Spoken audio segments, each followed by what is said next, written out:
kita harus segera mengerjakan justru pada saat itu. Karena kalau tidak pasti akan turun teman-teman sekalian.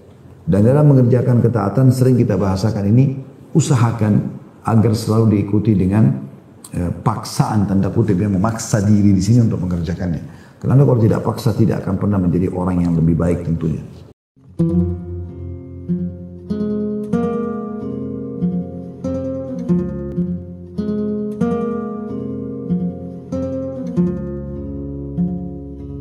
Teman-teman sekalian, yang kedelapan ini adalah sesuatu yang mungkin dialami oleh semua atau hampir setiap orang, yaitu futur. Ya. Dan futur artinya dia menjauhi agama setelah awalnya beragama. Malah arti kata berkurang dari sisi keimanan. Penulis mengatakan futur ini mungkin terjadi, tetapi kalau futur itu terus menerus, dalam arti kata pada saat seseorang itu melemah imannya dan dia biarkan dia dalam kondisi lemah itu, maka di sini akan menghancurkan atau menghilangkan keimanan dari hatinya. Kata beliau, futur memiliki dua arti, yaitu pertama terhenti setelah melakukan terus menerus dan berdiam setelah bergerak. Yang kedua malas atau dalam kurung jemu, atau menunda-nunda atau lamban setelah semangat dan bersungguh-sungguh. Dari sisi etimologinya. Ya, dari sisi etimologinya seperti itu kurang lebih maknanya. Kalau kita simpulkan yaitu orang yang tadinya bergerak terus tiba-tiba berhenti. Ya, aktif kemudian berhenti, atau memang munculnya rasa malas dan menunda-nunda serta lamban setelah tadinya semangat mengerjakan secara bersungguh-sungguh. Dengan demikian futur itu terbagi menjadi dua, yaitu malas dan terhenti. Malas akan selalu menimpa manusia dan dalam kondisi manusia sudah pasti akan mengalami kemalasan. Akan tetapi hal itu tidak selalu menyertai orang yang beriman. Karena seorang mukmin tidak akan rela jika dirinya berdiam tanpa pekerjaan. Dan sesungguhnya Rasulullah SAW dalam doanya memohon perlindungan kepada Allah dari sikap malas atau sifat malas. Dan dalam doanya beliau bersabda, Allahumma inni a'udzubika minal ajzi wal kasal. Ya Allah, sungguhnya aku berlindung kepadamu dari semua sifat lemah, dari setiap sifat lemah dan juga malas. Sedang yang dimaksud dengan berhenti atau tidak aktif adalah terhentinya seseorang dari bekerja. Sikap futur atau rasa jenuh dan jenuh yang sewaktu-waktu menimpa diri seorang ahli ibadah, karena sungguhnya setiap pekerjaan pasti menimbulkan kejenuhan. Rasulullah SAW bersabda, inna likulli amalin syiratan wa likulli syiratin fatrah. Faman kanat syiratuhu ila sunnati faqad aflaha wa man kanat fatratuhu ila ghairi dhalik faqad halak. Sesungguhnya setiap pekerjaan itu memiliki masa semangat dan keseriusan. Ya, dalam setiap kegiatan, apakah itu aktivitas dunia ataupun ibadah. Dan setiap semangat dan keseriusan itu memiliki batas waktu. Maka barang siapa yang batas waktunya pada sunnahku, artinya pada saat terjadi futurnya, lagi turun keimanannya, turun semangatnya, dia tetap berada di sunnah Nabi SAW walaupun ibadahnya tidak semaksimal waktu dia lagi semangat-semangat, maka ia telah mendapatkan petunjuk. Dan barang siapa yang pada saat kejenuhannya datang mengalihkan kepada selain itu, maka ia telah binasa. Ada riwayat Ahmad dalam Musnad dan Ibnu Hibban juga dalam Sahihnya. Teman-teman sekalian, kita coba menyebutkan dulu tentang masalah futur ini yang merupakan sebab lemahnya iman, dan dia juga sendiri punya sebab-sebab. Yang pertama tentu apa yang disebutkan dalam hadis tadi. Memang ada titik klimaks di mana kita kalau mengerjakan sebuah aktivitas rutin, kalau itu aja terus monoton akan muncul kejenuhan. Maka ini bisa terjadi. Tetapi barang siapa yang pada saat dia lagi jenuh, misal dia sudah mengerjakan sholat malam 10 tahun, dia rutin aja mengerjakan itu, maka bisa saja pada satu hari dia malas, dia jenuh. Syaitan menggoda dia. Di saat itu justru sebenarnya dia harus mempertahankan walaupun dia tidak sehusyuk sebelumnya. Maka siapa yang berada di atas sunnah seperti itu, tetap dia mengerjakan, tidak meninggalkannya, maka secara otomatis dia pasti akan mendapatkan petunjuk. Ya. Karena nanti imannya akan naik lagi. Seperti itulah. Dan dalam sebuah pepatah bahasa Arab dikatakan, likulli syai'in idza ma tamma nuqsan. setiap segala sesuatu itu mulai sempurna, maka pasti akan berkurang. Tapi dia bisa naik lagi, bahkan bisa lebih besar, ya, volume naiknya dibandingkan yang awal. Tapi ada masa di mana dia turun. Ada saatnya orang jenuh, makanya kita butuh istirahat. Ada variasi kehidupan. Ada saatnya kita tidur, ada saatnya kita makan, ada saatnya kita ngobrol, ada saatnya kita ya beribadah dan seterusnya. Jadi orang juga akan jenuh kalau dia baca Quran dari pagi sampai 24 jam. Al-Quran aja, dia nggak mengejar yang lain. Tapi kan kalau dia variasikan dengan cara membaca zikir, dengan cara sholat duha, dengan cara silaturahim keluarga, dengan cara mendengarkan majelis ilmu, dengan cara jenguk orang sakit, dengan cara membantu orang-orang yang susah dan seterusnya. Variasi ini nanti akan mengobati kejenuhan yang pertama tadi, yang kita sebutkan, atau sebab pertama, yaitu sampai pada tingkat ya di mana dia sudah sampai pada tingkat yang sangat tinggi, terus tiba-tiba akan turun. Tapi itu tidak akan drastis insya Allah selama dia berada di atas sunnah Nabi SAW. Tapi siapa yang biarkan pada saat dia lemas atau dia malas, dia turun, drop, maka sulit sekali untuk dia naik. Makanya Nabi SAW mengatakan kalau tidak di atas sunnahku, dia tidak pertahankan apa yang sedang dia kerjakan, maka akan hancur dan binasa dia. Sebab yang kedua, tentu di sini yang sebab pertama ini teman-teman bisa kita obati ya dengan memvariasikan ibadah tadi saya bilang, memvariasikan ibadah ya. Karena dengan memvariasikan ibadah, contoh misalnya doa iftitah, kan cukup banyak yang dinukil dari Nabi SAW. Maka kalau seseorang dia berusaha untuk bisa memvariasikan di sholat ini, dia baca iftitah yang pertama, Allahumma ba'id baini wa baina khataya kama ba'adta bainal masyriqi wal maghrib misalnya. Di sholat yang selanjutnya atau 2-3 hari setelah itu dia baca lagi yang lain, gitu kan? Dia baca iftitah yang lain, satu, yang kedua, yang ketiga, yang keempat, banyak sekali. Subhanallah, alhamdulillah, subhanallah, alhamdulillah, wa la ilaha illallah, Allahu akbar, diulangi beberapa kali. Dan yang seterusnya, gitu kan. Juga ada ragam doa ruku. Hari ini mungkin dia baca, atau pada saatnya dia baca Subhan Rabbil Azim. Mungkin setelahnya dia baca Subhan Rabbil Azim wa bihamdi. Mungkin setelahnya dia baca Subuhun Qudusun Rabbul Malaikati wa Ruh. Mungkin setelahnya dia baca Subhanadil Jabarut wal Malakut wal Kibriyai wal Azamah. Mungkin setelahnya dia baca Subhanakallahumma bihamdika Allahumma gfirli. Ini kan dia ragamkan. Ini akan menghilangkan kejenuhan, atau minimal pada saat turun dia tidak akan drop biidznillah. Yang kedua, yang menjadi penyebab terjadinya futur itu karena hati seseorang masih bercabang antara dunia dan akhirat. Jadi dia menyeimbangkan itu. Dunia dia maksimal, akhirat pasti akan luput dengan dia. Tapi kalau seseorang memilih salah satunya, misalnya dia pilih akhirat, maka dunianya pasti akan ikut dengan itu. Tapi bukan menjadi target utama, sehingga apapun yang hilang dari dunia akan tidak ada masalah. Makanya hati seseorang, supaya dia tidak mudah futur, harus betul-betul terfokus kepada akhirat. Sehingga apapun yang dia kerjakan di dunia, targetnya dia akan panen di akhirat. Dia selalu mau bantu orang, dia selalu mendahulukan orang lain, dan seterusnya, supaya nanti di akhirat dia akan maksimal. Seperti itulah. Ini salah satu sebab. Sebab yang selanjutnya, yang ketiga adalah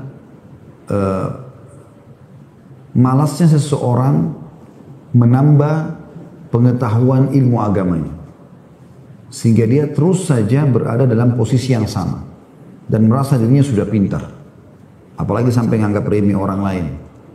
Sebab yang keempat, penganggap remehan terhadap amal soleh. Jadi dia, cuma sedekah. Misalnya dia suka sedekah. Lalu kemudian ada proyek sedekah tapi kecil. Nah sudahlah, saya nggak mau, saya tunggu aja yang besar. Padahal sebenarnya dia tidak tahu, mungkin itu amal terakhirnya dia. Harusnya dia berusaha untuk mengerjakan semua kesempatan yang ada. Pada saat kesempatan besar ada, dia kerjakan. Pada saat kesempatan kecil ada, dia juga kerjakan. Seperti itulah. Sebab yang kelima dari futur itu sendiri, pergaulan yang ada dan lingkungan. Di mana dia sudah baik ibadahnya. Tapi dia masih buka komunikasi dengan teman-teman SMA-nya, dengan teman-temannya secara umum, tapi fasik kalau laki-laki dan fasik kalau perempuan. Sehingga akhirnya Yang terjadi adalah lingkungan ini seperti atau keadaan teman-temannya ini akan bentrok dengan jiwanya dia. Ya. Setiap saat selalu berantem, gitu kan, berkecamuk dalam jiwanya. Maka bisa saja kalau dia kuat secara iman, ya, dia bisa pertahankan. Kalau tidak, maka dia imannya akan dikalahkan, ya, oleh lingkungan yang ada. Oleh karena itu kita tidak boleh membuka pintu itu sama sekali. Allah mengatakan wa idza khatabahumul jahiluna qalu salama. Kalau mereka dia bicara sama orang-orang bodoh, mereka mengatakan sudah terserah saja. Salama. Seperti itulah. Kemudian kata penulis, hati manusia selalu memiliki keadaan maju dan mundur. Ketika seseorang yang bersikap konsisten atau istiqamah mengalami malas atau jenuh, maka hal itu merupakan suatu yang alami dan biasa. Akan tetapi bahaya besar akan terjadi jika sifat malas dan jemu itu terus berkepanjangan. Apalagi sampai taraf meninggalkan ibadah-ibadah wajib dan sunnah. Dan banyak meninggalkan ketaatan-ketaatan kepada Allah subhanahu wa ta'ala. Dan kondisi seperti ini dapat menyebabkan kelemahan. Dan kadang futur itu sendiri atau jauh dari tingkat semangat, ya, mengerjakan sebuah jenis ibadah kalau langsung kita masuk makna istilahnya atau terminologinya, ya. Dan kadang futur itu meningkat sampai ke taraf tidak aktif sama sekali. Ada beberapa faktor yang akan menyebabkan seseorang terlanda sifat futur. Ini kata penulisnya. Kalau tadi yang saya sebutkan itu dari saya tentunya. Yang pertama, berlebihan atau ekstrim dalam beragama. Sikap ini merupakan suatu sikap tercela sebab agama adalah ringan dan mudah. Semakin seseorang mempersulit agamanya, maka akan dipersulit oleh agama. Agama ini kokoh dan kesederhanaan dalam menjalankan kehidupan beragama adalah perlu. Karena kita adalah umat pertengahan atau sederhana. Yaitu umat yang penuh rahmat. Barang siapa yang hendak mengetahui hal itu, maka hendaklah yang membaca sejarah hidup manusia terbaik, yaitu Nabi Muhammad SAW. Ya. Jadi kita tidak boleh ekstrim dalam arti kata sini, berlebihan. Ya. Misal dia tidak mau tidur, maunya hanya sholat aja semalam suntuk. Dia tidak mau buka puasa, lewat maghrib biar sampai besok nggak masalah. Dia tidak mau menikah sama wanita, dianggap pergaulan dengan wanita itu malah jauh dari agama. Ini pernah terjadi di zaman Nabi SAW. Ada 3 orang sahabat lakukan itu. Mereka merasa semua ibadah yang Nabi SAW sampaikan sudah diamalkan. Sudah diamalkan. Maka apa yang terjadi? Mereka pun sepakat. Tiga-tiganya untuk mendatangi rumah Nabi SAW. Kebetulan Nabi SAW lagi tidak ada. Lalu mereka bertanya kepada ummahatil mu'minin. Mereka bertanya sambil mereka mengatakan, apa yang Nabi SAW kerjakan kalau di rumah? Maka kebetulan waktu itu Aisyah radhiyallahu anha yang ditanya, maka beliau mengatakan, sesungguhnya Nabi SAW kalau di rumah mengerjakan apa yang seseorang laki-laki di antara kalian kerjakan di rumahnya. Artinya dia bantu kadang-kadang istrinya, ya kadang-kadang dia menyelesaikan hajatnya sendiri. Bahkan Nabi SAW pernah menjahit sendalnya sendiri yang putus. Maka mereka bertiga ini pulang, seakan-akan mereka berharap ada informasi yang lebih besar daripada itu. Mereka pun masuk masjid, lalu mereka semua tiga-tiga berikrar. Didengar oleh sahabat yang lain.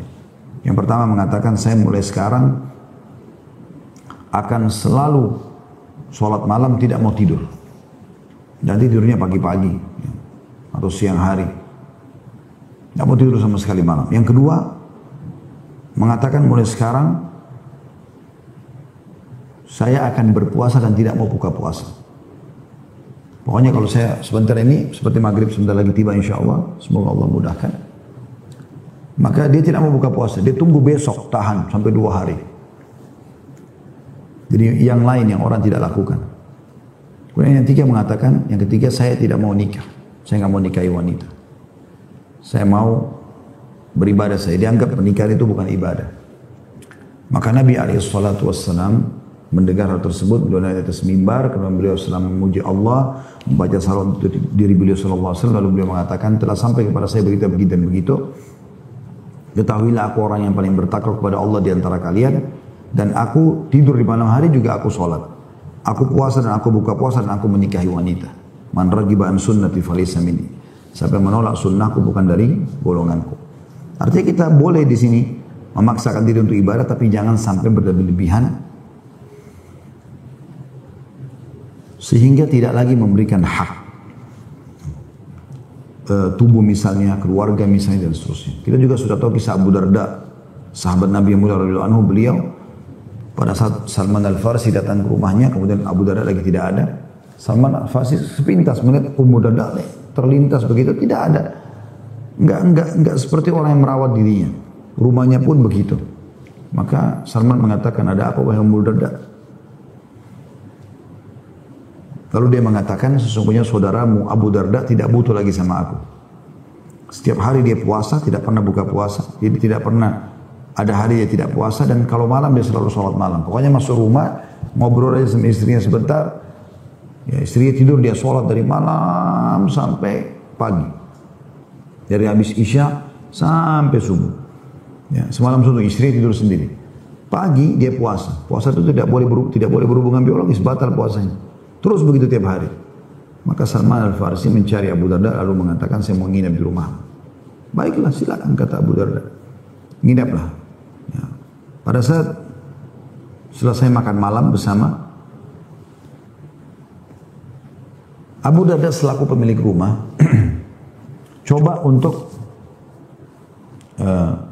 mengerjakan rutinitasnya, yaitu dengan dia keluar dari kamarnya ingin sholat. Salman radhiyallahu anhu majma'in menunggu depan pintu kamar, tepatnya di ruang tamunya, gitu kan. Mau apa kau ya Abu Darda? Kata dia, saya mau sholat. Kata dia, masuk dulu, berikan hak istrimu dulu. Maka masuklah Abu Darda di awal malam. Di seperdua malam, ya kita mungkin jam 11-an malam itu, dia keluar lagi. Kata Salman, mau apa kamu? Dia bilang, saya mau sholat. Kata Salman, masuk berikan dulu hak istrimu. Maka dia masuk lagi. Yang ketiga, dia keluar di sepertiga malam, di waktu ketiga maksud saya. Maka dia keluar, Salman mengatakan, sekarang sholatlah sepuasmu.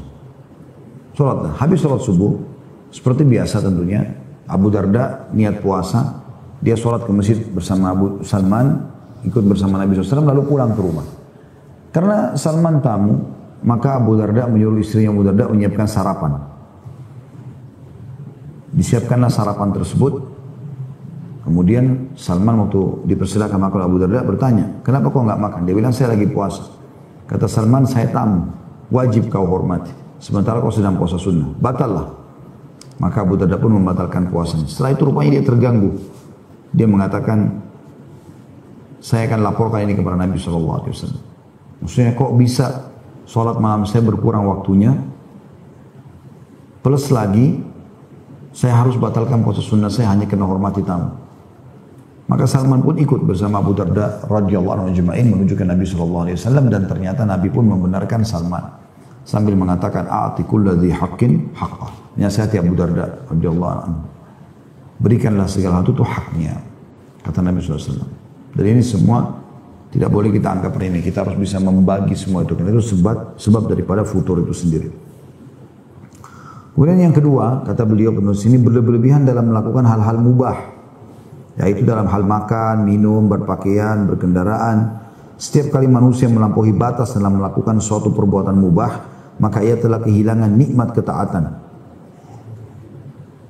Karena orang yang melampaui batas dalam hal makan, minum, berpakaian, dan berkendaraan, serta perbuatan mubah lainnya, maka ia akan terserang wabah penyakit malas. Dan ia merasa berat dalam melaksanakan ketaatan, di mana semua hal itu akan menyebabkan futur atau dalam kurung lemah semangat. Syaqiq Al-Balkhi berkata, ibadah adalah pekerjaan, kedainya adalah khalwah atau menyendiri, dan alatnya adalah rasa lapar.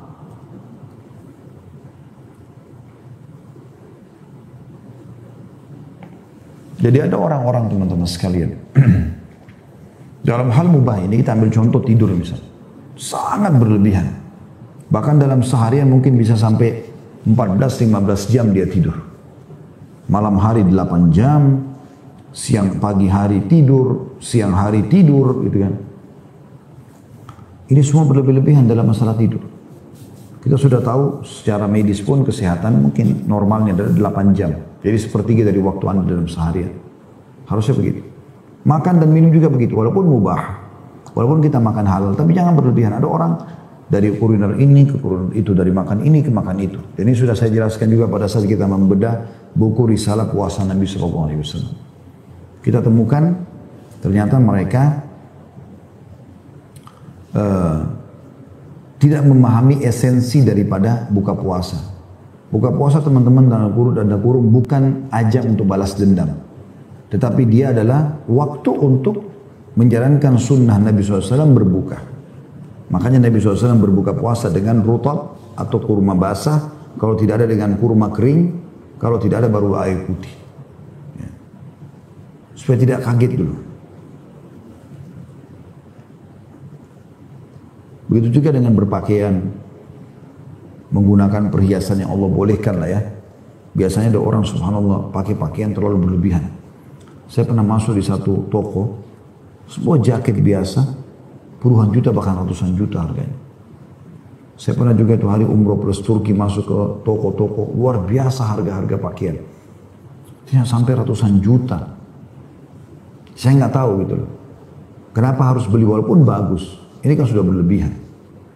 Kalau orang membeli merek-merek yang bagus, iya. Tapi kan tidak harus memaksakan diri membeli sampai ratusan juta misalnya. Atau puluhan juta. Mungkin dia bisa beli yang lebih murah dari itu.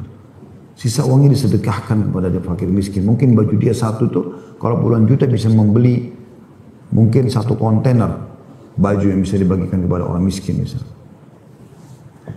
Yang ketiga, enggan hidup berjamaah dan lebih suka hidup menyendiri. Sesungguhnya serigala akan memangsa domba yang menyendiri. Setiap kali manusia hidup menyendiri dan meninggalkan saudara-saudaranya, maka dia akan mengalami futur.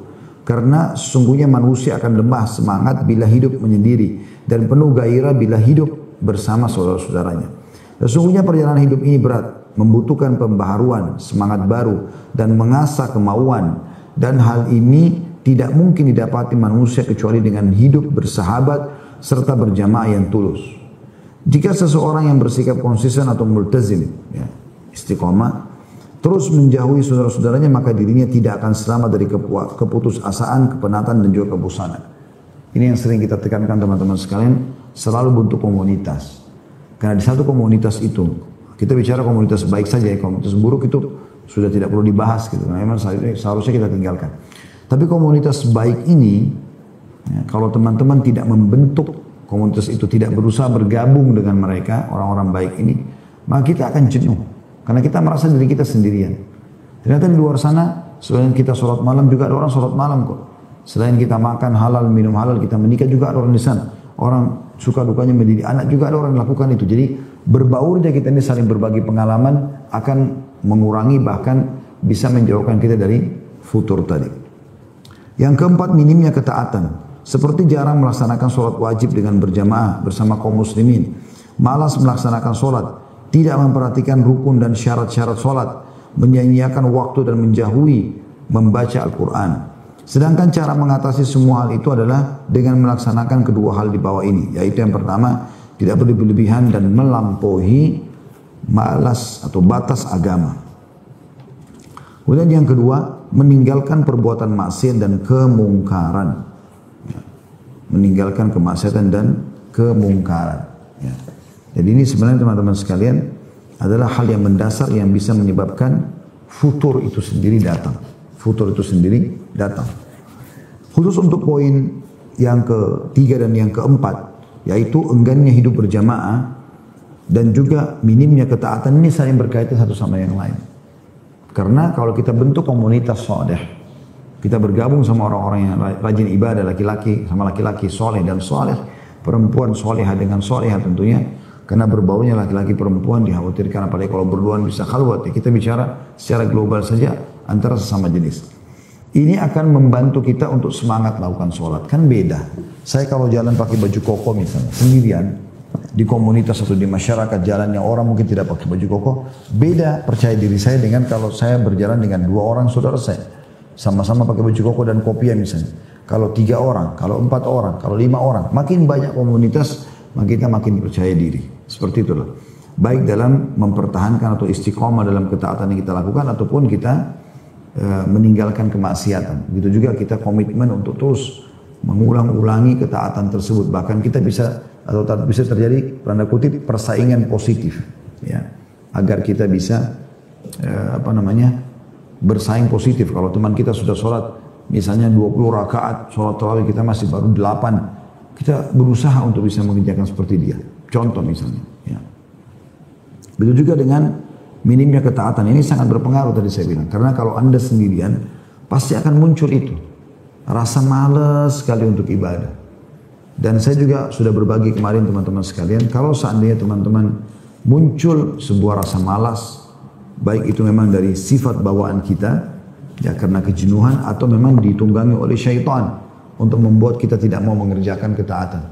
Maka saran saya pada saat itu justru Anda mengerjakannya. Misal wudu sebelum tidur, malasnya ke kamar mandi misalnya. Enggak, kita berdiri dan kita wudu. Pada saat itu kita lakukan. Karena pada saat itu Anda seperti lagi diikat lehernya pakai tali kekangan oleh musuh, yaitu syaitan. Dan dia mau berusaha untuk mengontrol kita sehingga setiap kali kita mau kerjakan ibadah, leher kita ditarik sama dia. Nah caranya gimana? Lepaskan tali kekangan itu. Lepaskan. Cara melepaskannya adalah dengan mengerjakan ketaatan tadi. Jadi waktu duha nih, sudah jam 8 pagi kayaknya saya mau sholat duha. Tapi malas rasanya. Gitu kan. Enggak, pada saat itu langsung bangun, berdiri, semangat, kerjakan. Ya, lagi malas sedekah, malas baca Quran, malas berzikir, semuanya kita harus segera mengerjakan justru pada saat itu. Karena kalau tidak pasti akan turun teman-teman sekalian. Dan dalam mengerjakan ketaatan sering kita bahasakan ini, usahakan agar selalu diikuti dengan paksaan tanda kutip, yang memaksa diri di sini untuk mengerjakannya. Karena kalau tidak paksa tidak akan pernah menjadi orang yang lebih baik tentunya.